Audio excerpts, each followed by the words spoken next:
bagus banget kalau pilih tema ini, karena ini biasanya yang terjadi di usia-usia kita. Ya, ini wala tahinu wala tahzanu wa antumul a'launa mu'minin. Mau beriman, kamu paling hebat. Mau paling tinggi. Pertanyaan Bapak gini aja. Untuk bisa merubah atau membangun mindset yang baik itu yang positif, cara praktis seperti apa yang bisa kamu lakukan? Satu orang satu jawaban.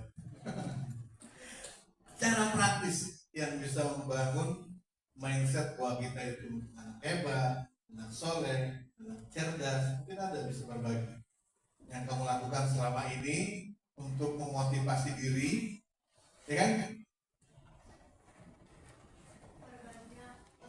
Pengetahuan dari luar. Jadi kita misalnya biar pengetahuan kita tambah, oh ternyata di luar tuh lebih bagus daripada kita ikutin, kita juga pasti bisa.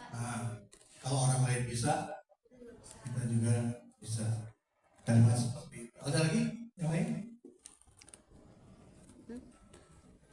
Yang kecil-kecil yang kita melakukan selama ini.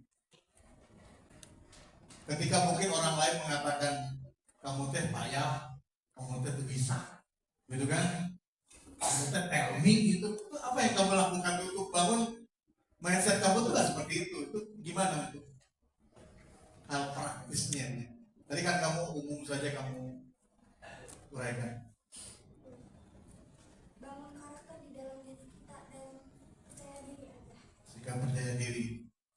Membangun percaya diri gimana?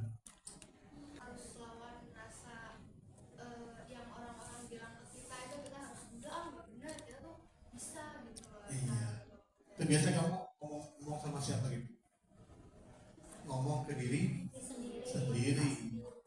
Kalau orang lain gak uji kita, gak pernah uji kita, gak bilang kita istimewa, siapa lagi kalau bukan kita?